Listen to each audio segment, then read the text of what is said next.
Joan Quinn Profiles. As an editor for Andy Warhol's Interview, the Los Angeles Herald-Examiner, LA Style, and Detour magazines, Joan covered the social set, the Hollywood hotshots, the international art scene, the mysteries of food, the excitement of travel, and the fabulous world of fashion. Joan continues to find creative people on the cutting edge who make things happen.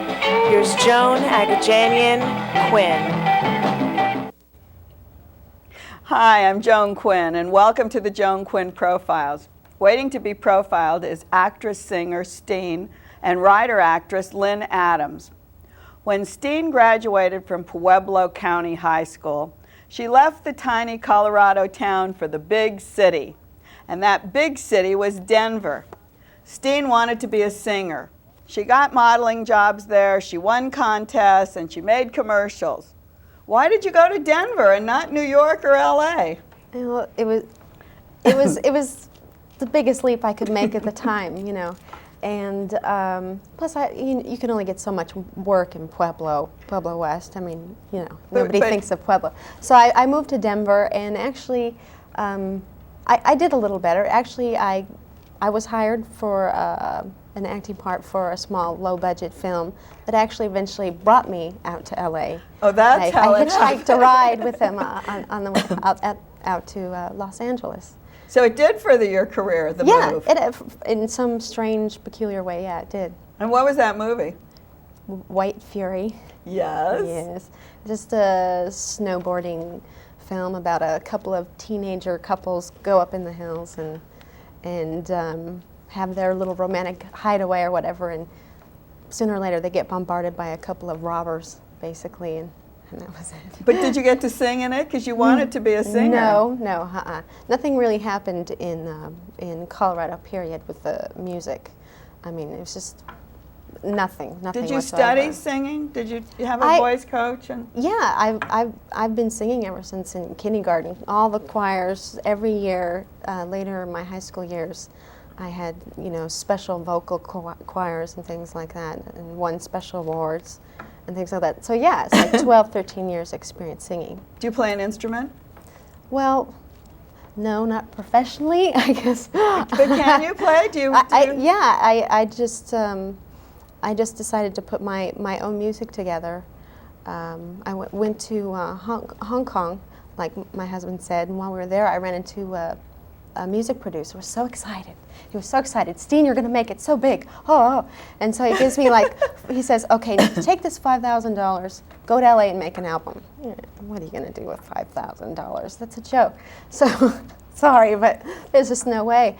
And I thought, you know, I'll just do it myself. So I bought a computer, bought a Korg module. It's like a synthesizer, and then a keyboard, and just started plugging away. I don't know how to read music. Oh, so you just have a voice. Yeah, I have a good ear. I have a really good ear, so I'm able to mimic and things like that. But I have no real professional training with any instrument, nothing. Let's go back to White Fury. Right at the time of White Fury, RoboChick also was made.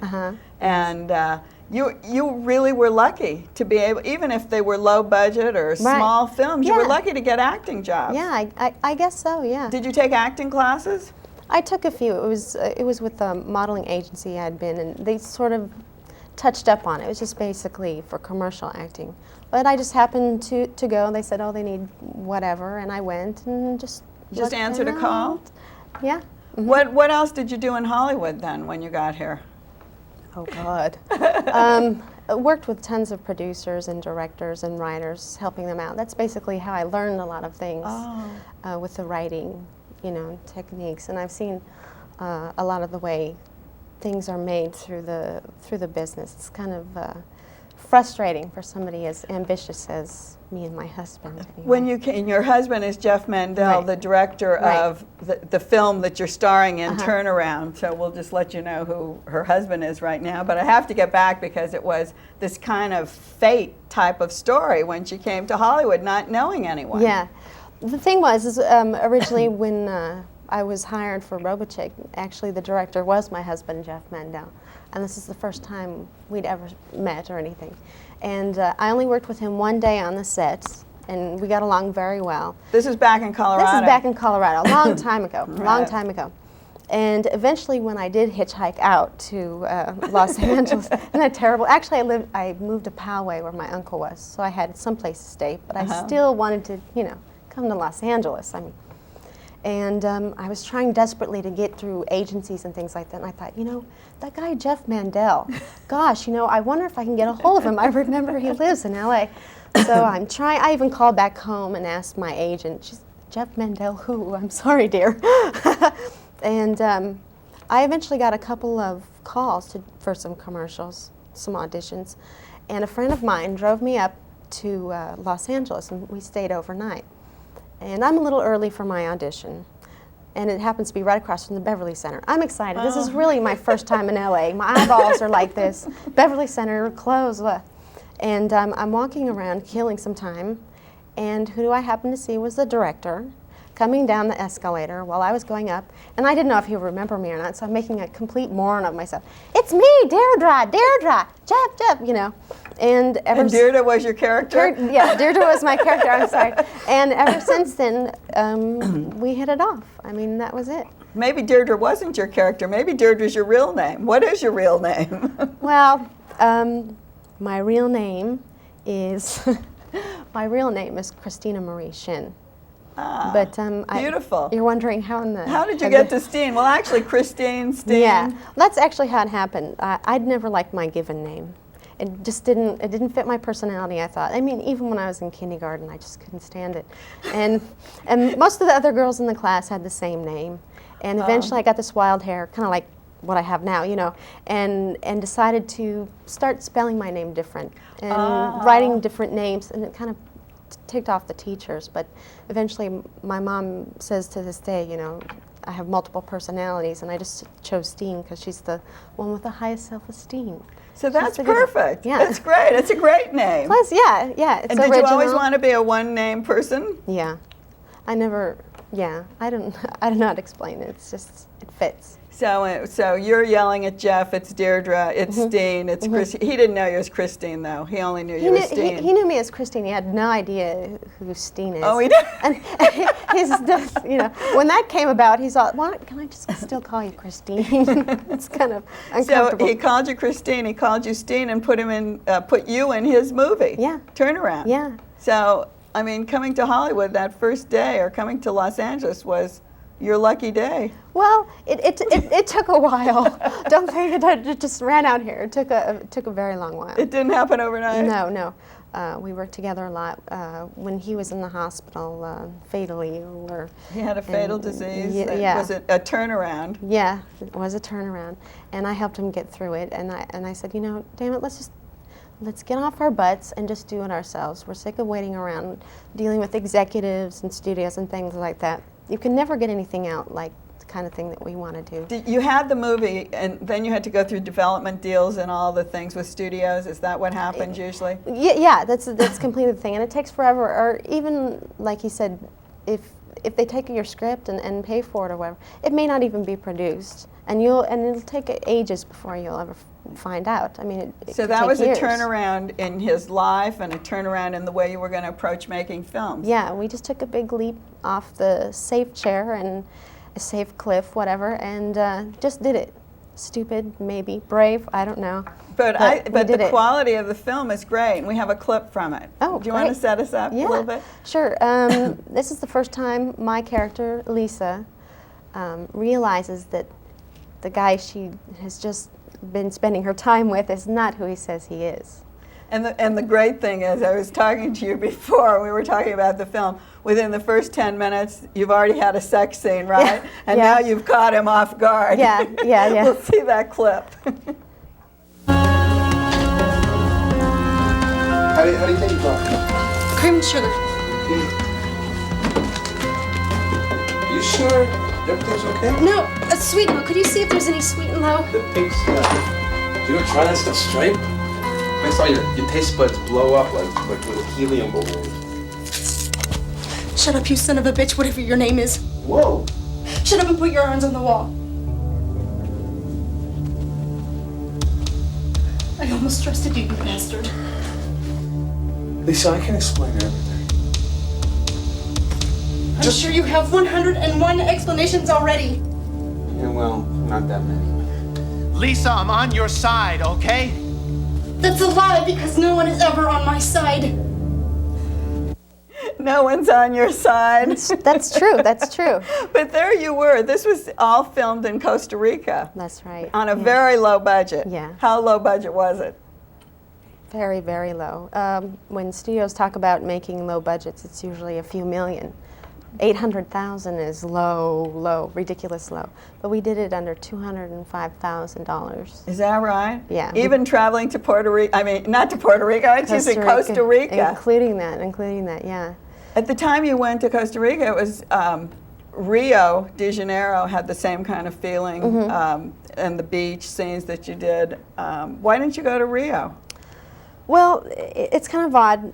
We couldn't. We still don't remember who actually decided. It was just one of those things that happened. Once we thought of Costa Rica, it was just one of those things that spread it up. And I started researching. I went out and bought all these Costa Rican books. It just sounded great, and plus I've never been in the United States.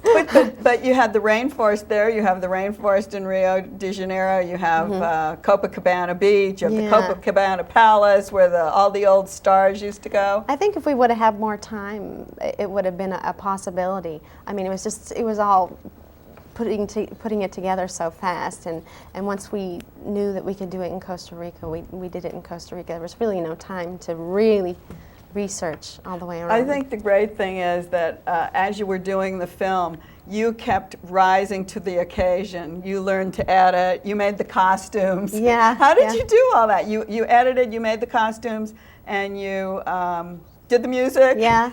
Workaholic? I don't know. Obsessive? I don't know. I mean, do you know how to sew?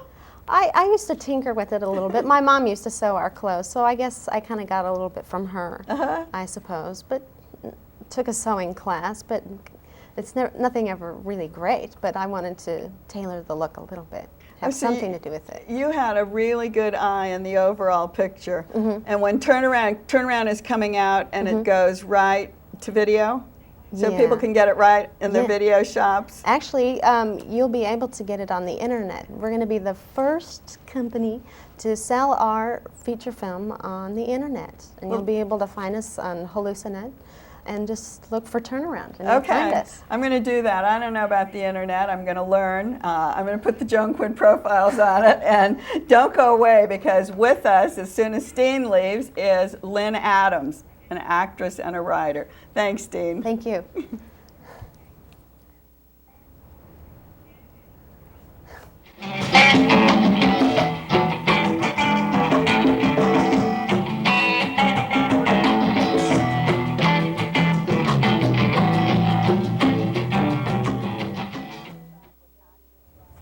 Hi, I'm Joan Quinn, and we're back with actress-writer Lynne Adams. Lynne is a familiar face to all of television audiences. She spent years on daytime TV doing Guiding Light and The Secret Storm. Also, in the 5 years she was at the Dramatist Circle in New York, she appeared in more than 50 productions. She's a writer and a performer. In 1993, she created the one-person play titled Two-Faced. It played in Woodstock, Albany, New York City, Southampton, and several theaters in Los Angeles. Welcome. Thank you. I'm glad to have be here. you. The play is wonderful. Thank you. Tell us a little bit about it. About the play? Yes. Well, it's about a woman about 50. I play the part. And her kids have just left for college. Her youngest daughter just left for college, and she's forced to go out and get a job because the child support ends. And her daughter wants to be a cosmetologist, and which is my character's biggest horror. And she's convinced her that the reason that her life is so miserable is because she's let herself go. So she's taught her how to do this complete makeover. And in the very beginning of the play, I do this complete transformation. I put makeup on without a mirror, just the audience as my mirror, more or less. And I put on makeup, and I do these false facelifts and put on a wig, and then go out into the world and do in fact get a job at my old company where I used to work. So there's history there. Is it autobiographical? No, not really. I mean, I don't have two children who are in college, and I never lived in Nyack, which is where the play takes place, and there's a lot about it. Nothing about the actual facts are real. Did but your husband leave you? No, no. I've never been married. I've lived with people for many years at a time. It sort of was inspired. I was involved with a man for quite some time who I knew he didn't like it that I was my age. I just knew it. And it ended up, after he and I broke up, he married a woman who was 19 years old and didn't speak a word of English. Oh and my he God. didn't speak a word of Spanish. So I was right. I think the one thing that when I saw Two-Faced, it looked like you went through all the stages of aging, really. Besides going through the stages of aging, it showed a maturity in the woman as she came along. Good. So you started with the makeup, which I thought was fabulous. And I don't know, how do you do that without a mirror? You just look in front of the camera. I know, it's not nearly as hard as it looks. I kept looking at you, and when you went like this, I kept closing my eyes and wondering if I could do it. Yeah. Well, actually, we cut out some of the more difficult things. Like I used to do liquid eyeliner and do little twiggies. Remember little twiggies? I used to do all of that, but it made people kind of uncomfortable when they would watch because they got separated from the play and started thinking, how does she do that? And so we cut some of the more complicated stuff. Well, one thing, you put some glue up here and you use something to push it up. What is that? Does that push the... Yes, that's to get rid of all this stuff. Yeah, and it actually sticks up there? Yeah, well, actually, I don't use glue anymore. I used to. But one time, everything got stuck in there. I got all glued up like that, and I had to do the whole scene. Oh, it was terrible. So now I don't really use glue. I just sort of fake it. I think these are the great things to hear about what happens on stage. Right. There's no way to go back and start again, is there? No, you can't. So you went through the makeup part, making yourself look young again. Right. You got your job. Get the job. Then you start exercising. Yeah. Then well, at first I think, oh, this is simple, nothing to it. All I have to do is look good, and all these men are going to be crazy about me, and I'm going to be working. And then I suddenly realized how hard it is to to keep looking good, So I have to start exercising and dieting, and it's not so easy, and it's a lot of work. It takes me forever to get ready to go out, and it's and it isn't fun either to feel so. It feels very false. Of course, it's a disguise, I thought the best part was it looked like that English comedy Absolutely Fabulous when you come out and you tie that thing on your hair and say, "Darling, you're exercising." Then you address all of the issues that older women go through. Yeah. Then you address the problems with menopause. Right. It's comedy too. I mean, it's done in it's comic funny, but way. Yes, but I do, and the thing that makes it, I think, more palatable is that I'm doing it all looking pretty good. You know? And I'm talking about how I'm having hot flashes, but I'm all looking like I'm not quite old enough, really, I suppose. But you go through then the process. You're maturing all the way along. Yes, you it takes place over a year. You sell the house finally? At the very end. Oh, that's at the very end. Yeah, okay, then you do your gender switch, Yeah. which is also kind of a maturing type of situation. Yes. I get involved with a woman who is very political and sort of politicizes this character. And that's, but she ends up being a womanizer who's a womanizer. Right, she womanizes women. And so she's not really breaks my heart, but she sort of does a little bit. And there's a man in the background too who's been flirting with me for a long time, but I didn't trust that he liked me at all. I thought he just liked me because of the makeup and the wig and the... But you've even through the woman that you get involved in, you bring in political causes and problems that an older woman or a woman who doesn't have anything else to do now that her family's grown, everyone's gone, that she can really involve herself in. Yes, definitely. I mean, it's very much, the thing that amazes me though, is because it is written so much toward women and about women and for women, what amazes me is how much men like this play. it's just astounding. Not only do they enjoy it because they get sort of a glimpse of women's insides a little bit, but they also really relate to it, which But is they surprising. laughed. They were laughing. Oh, they and laughed, and they all come up to me afterwards and say, "Oh, I related to that so well," which I wouldn't have expected. But I think it's good because it's easier having someone else do it than your wife or your girlfriend. So Yes, with that you must doing be it it. on stage, it kind of brings it to a level of everyone. We have a clip. I want to see it. Oh, good. So, Well, let me give a little bit of good. an intro. This is after I've gotten myself all fixed up and I've gone out to work and discovered, everything I sort of filled everybody in and about. And I've just decided that in order to get back at my ex-husband, I should sleep with this person, Philippe, who is this man who's in the background.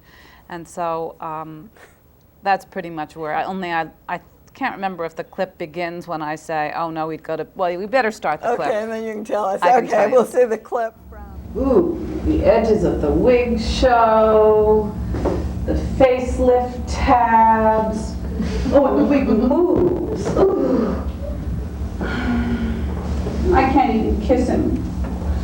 I tried. Oh, kissing him, it was so sensual and exploratory. And then I sensed the hand in my hair. I think I actually screamed. Not a big scream, just like, ah! Maybe I could sleep with Peter. Set down rules, play it like a dominatrix. Tell me can't kiss me or touch my hair. And I have to control all the moves. He's my sex slave. Yes, sure, I could get away with that. But I don't like Peter. I think it's so funny. You have to control all of the moves. Right, because if he, otherwise he'll, end up, all of this will fall off and I can't have that happen. You star in the play. You wrote it. Can you see anyone else in the lead? Oh, I think other people could do it. Yes, I think other people could do it. That's one of the things that's fun. I would love to see somebody else play the part, actually, at some point.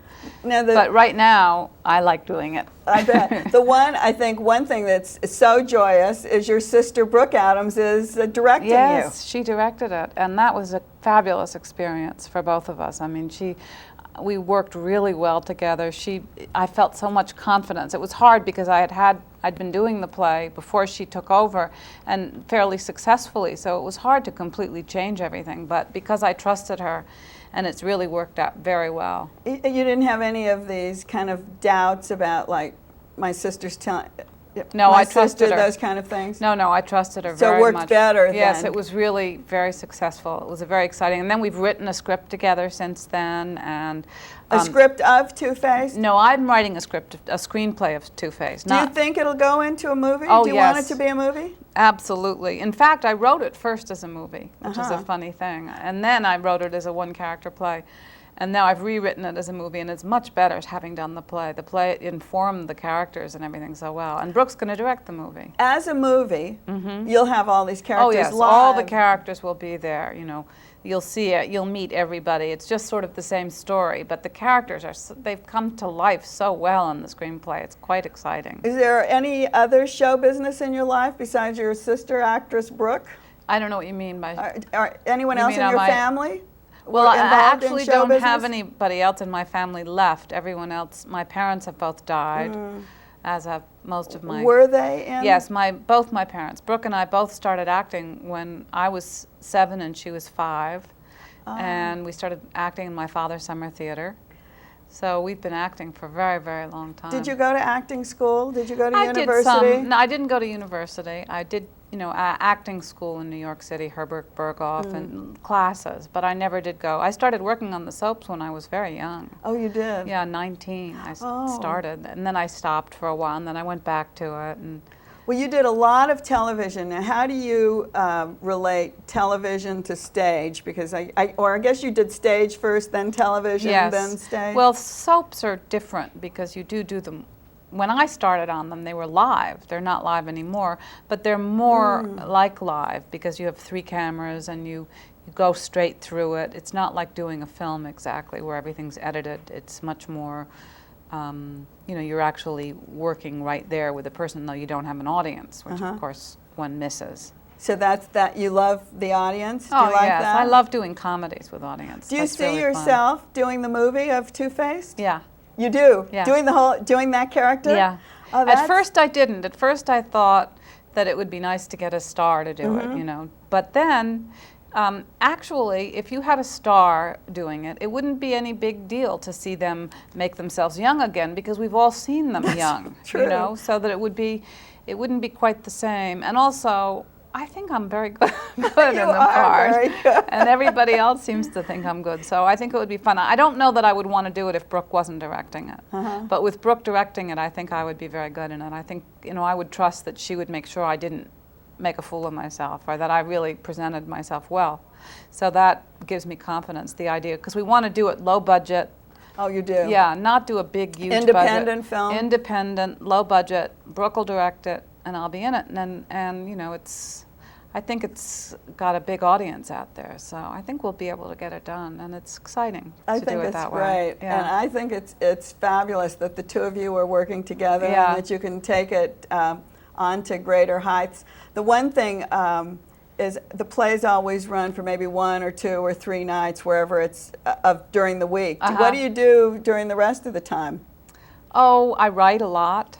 You know, Brooke and I, as I said, just finished the screenplay, and I'm writing, and I also do little, I love tiling. I'm tiling a friend of mine's bathroom right now. I love to that's do good. that, yes. It's sort of different from writing and acting, but that's what I do, and I'm mostly writing, though. I love to spend time writing. We're going to see you on stage in Two-Faced. We're going to see you in the movie, and we're going to look for Lynne Adams and Brooke Adams doing a project together. Yes. Thanks for being with us. Thank you. And thanks for watching the Joan Quinn Profiles. Keep writing. You'll see the address at the end of the program, 520 South Grand. Bye.